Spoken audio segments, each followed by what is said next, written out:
Hello everyone. तो आज हम रेज़र पे पेमेंट मेथड को पीएचपी में इंटीग्रेट करना सीखेंगे। तो मैंने एक सिंपल सी एक वेबसाइट बनाई हुई है, वो मैं आपको दिखा देता हूँ, जहाँ पे मैंने अपना रेज़र पे इंटीग्रेट किया है। तो मैं अपने चेकआउट वाले पे जाता हूँ। एक मिनट, इन सबको क्लोज कर देता हूँ। तो हम स्क्रैच से अपना वेबसाइट को बनाना सीखेंगे। तो ठीक है, मैं सबसे पहले आपको एक ओवरव्यू दे देता हूँ जो मैंने वेबसाइट बनाई हुई है लोकल पे। ये मेरी वेबसाइट है। जब इसमें प्रोसीड टू बाय क्लिक करता हूँ तो यहाँ पे कस्टमर्स की डिटेल्स मांगता है, और डिटेल्स जो होती हैं वो मेरे डेटाबेस में जाके स्टोर हो जाती है। इस पर प्रोसीड टू बाय क्लिक करता हूँ। ठीक है, तो मैं ज़रा फटाफट डिटेल्स डाल दूँ। मैंने डिटेल्स डाल दी, और डिटेल्स डालने के बाद यहाँ पे प्रोसेसिंग पेमेंट इसलिए आ रहा है क्योंकि मैंने ये डेटाबेस में स्टोर करा दिया है। डेटाबेस में स्टोर कराने के बाद यहाँ पे जो भी है ये डिटेल्स आ जाती हैं। उसके बाद पे नाउ पे क्लिक होता है। तो पे नाउ पे क्लिक करते हैं, ये टेस्ट मोड में आता है और यहाँ पे रेज़र पे इंटीग्रेट हो रखा है। तो बहुत सारी ऐसी वीडियोज़ हैं, मैंने उन वीडियोज़ को देखा था यूट्यूब पर, बट मुझे काफ़ी सारे एरर्स आ रहे थे। उन वीडियोज़ को देख के मैंने इम्प्लीमेंट करा था। मुझे भी इतनी बेसिक नॉलेज थी नहीं। तो जब मैंने इनको स्टार्ट किया था इम्प्लीमेंट करना अपनी वेबसाइट में, तो मैंने देखा कि बहुत सारे एरर आ गए। तो मैंने खुद ही ट्राई करा। उसके बाद मुझे ये मेथड मिला है जिसमें आपको ज़ीरो एरर्स आएंगे। आई गारंटी, मैं तुम्हें गारंटी देता हूँ। तो ठीक है, पे नाउ करने पे ही रेज़र पे आता है। और सक्सेस लेने के बाद मेरे डेटाबेस में क्या होता है, डेटाबेस जो है ऑर्डर्स का जो डेटाबेस है, यहाँ पे मैंने एक ऑर्डर्स नाम से टेबल क्रिएट कर रखी है। यहाँ पे वो डेटाबेस स्टोर हो चुका है। और क्योंकि ये मैंने पेमेंट आगे करी नहीं, तो इसलिए यहाँ पे पेड या फिर कुछ नहीं आया। अगर यहाँ पे पेड कर देता हूँ तो वहाँ पे पेड आ जाता है। ठीक है, तो ये मेरा डेटाबेस मेथड है। तो मैं आज आपको इसे इम्प्लीमेंट करना सिखाऊंगा। तो शायद मैं थोड़ा तेज़ बोल रहा हूँ, तो आप थोड़ा स्लो करके देख सकते हैं, ज़्यादा समझ में आए तो ठीक है। सबसे पहले अपने जाते हैं, मैंने PHP स्टॉर्म यूज़ करता हूँ मैं। तो आप कोई सा भी एडिटर यूज़ कर सकते हो, IDE यूज़ कर सकते हैं, आपकी चॉइस है। मुझे अच्छा लगता है इसलिए मैं ये यूज़ करता हूँ। तो देखिए, अब सबसे पहले मैं अपने चेकआउट पेज जो है, जो मेरा पेज था ओपन था, वहाँ से स्टार्ट करते हैं। तो यहाँ पे मेरा पेज था वेज नाम से मैंने इसे पेज रखा क्योंकि मुझे इसमें मल्टीपल वेज ऐड करने हैं। अभी सिर्फ रिजल्ट पेज से पहले था मेरा पेज चेकआउट। तो चेकआउट पेज पे मैंने क्या काम किया, यहीं से स्टार्ट होता है आपको। जब यहाँ पे आप पहुँच जाते हैं तो यहीं से आपका काम स्टार्ट होता है पेमेंट का। आपको पेमेंट भी लेनी है अगर आपकी वेबसाइट बना दी तो checkout.php मैंने इसके अंदर यहाँ पे डाल रखा है, checkout.php। कंफ्यूज मत होइएगा, आपको बस ध्यान रखना है कि कैसे और क्या होगा। ठीक है, तो चेकआउट पेज में सबसे पहले मैंने कनेक्शन कर लिया है अपने डेटाबेस के साथ। अगर आप यहाँ तक बना चुके हैं तो आपको कनेक्शन करना भी आता होगा डेटाबेस से। तो कनेक्शन कर लिया है और उस कनेक्शन को क्लोज़ कर दिया है बस। ठीक है, क्लोज़ करने के बाद यहाँ पे एक HTML टैग है जिसको मैंने सारे फॉर्म्स को इनपुट कराया हुआ है। ठीक है, तो एक फॉर्म बनाया है जिसका मेथड है पोस्ट, और ये पोस्ट जाएगा वेज.php पे।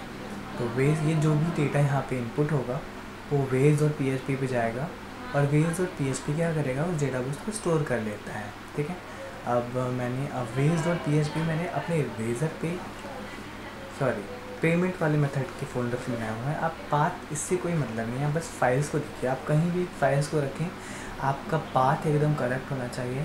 बाकी फाइल को आप कहीं भी रखें, उससे मतलब नहीं है। ठीक है, वेज.php में क्या है, वेज.php में ये सबसे इम्पॉर्टेंट फाइल है पूरी रेज़र पे में। पूरे पेमेंट मेथड को ऐड करने में सबसे इम्पॉर्टेंट फाइल होगी आपकी।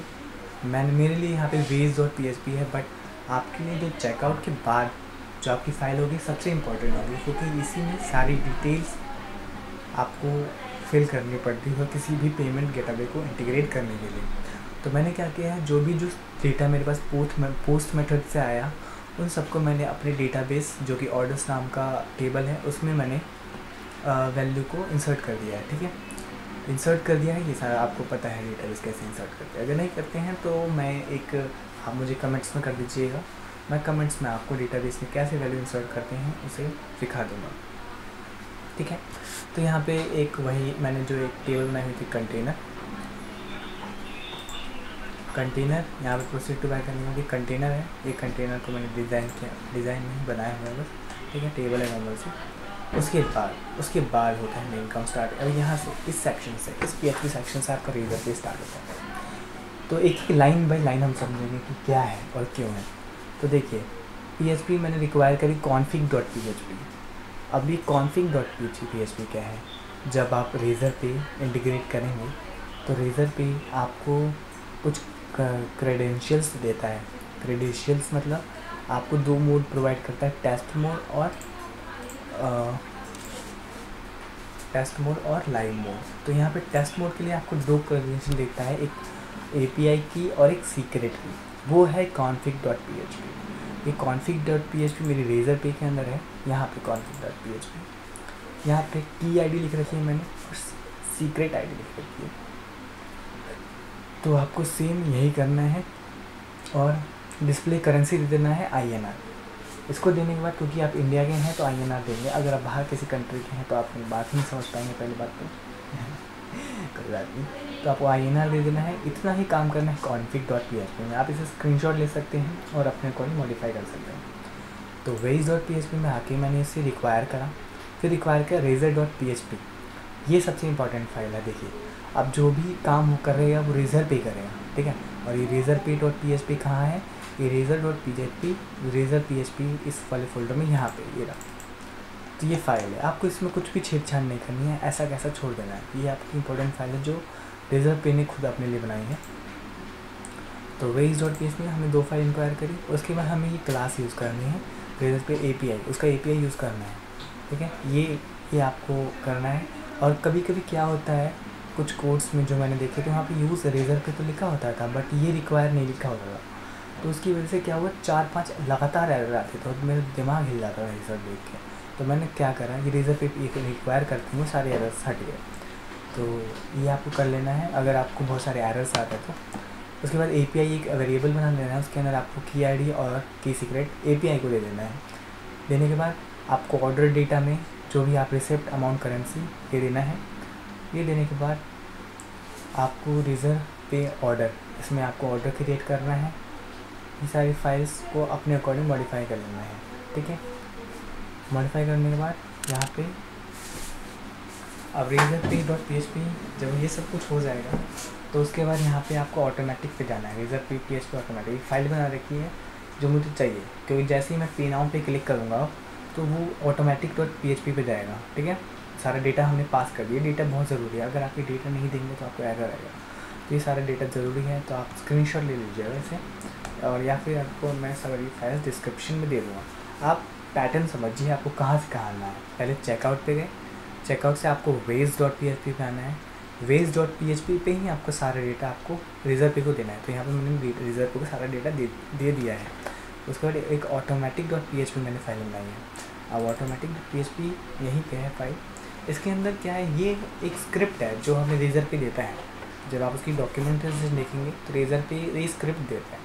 तो स्क्रिप्ट में मैंने अपना जो भी डेटा था, डेटा की में ही स्टोर किया है सब कुछ, ठीक है। देखिए यहाँ पे जो ways.php इसमें सारा डेटा के अंदर स्टोर हुआ है। जो भी चीज़ें ये हैं सारी डेटा के अंदर स्टोर हो रखी है, एरे के अंदर स्टोर हो रखी है। तो इनको मुझे अब automatic.php में मैंने इसे स्टोर कर लिया। अब यही सारा डेटा अब जाएगा किसके पास, रेजर पे के पास।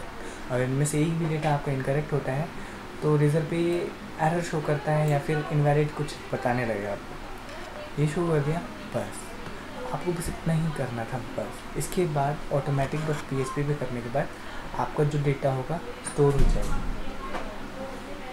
स्टोर होने के बाद आपको कुछ नहीं करना है। स्टोर होने के बाद आपका डेटा यहाँ पे आ गया। अब रेजर पे आपका सारा काम ख़त्म है। रेजर पे इम्प्लीमेंट हो चुका है। अब जैसा आप चाहते हैं वैसा आएगा। उसके बाद आपको एक लास्ट पेज बनाना है which is called transaction status, जो आपका स्टेटस अपडेट करेगा कि कैसा स्टेटस है,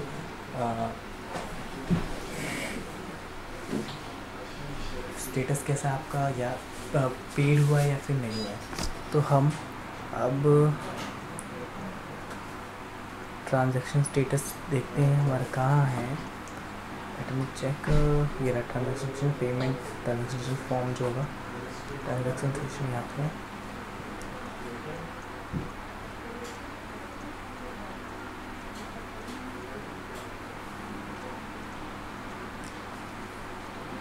तो ये यहाँ पे है ट्रांजेक्शन। ये क्या करता है, कुछ नहीं, ये सारी कॉन्फ़िगर फाइल को एक्वायर करता है, स्टेशन स्टार्ट करता है। अगर सक्सेस होती है क्यू में तो मैंने बेसिकली क्या करा, डेटाबेस में अपना स्टोर कर दिया अगर सक्सेस होता है तो, और अगर नहीं होता है तो फेल कर दिया। बस आपको इतना ही करना है रिसेप्ट को इंटीग्रेट करने के लिए। अगर कोई डाउट है, अगर आप चाहते हैं पूरा, मैं वैसे तो कोड में सारा डिस्क्रिप्शन में दे दूँगा, अगर आप और कुछ चाहते हैं तो happy to help. Thank you.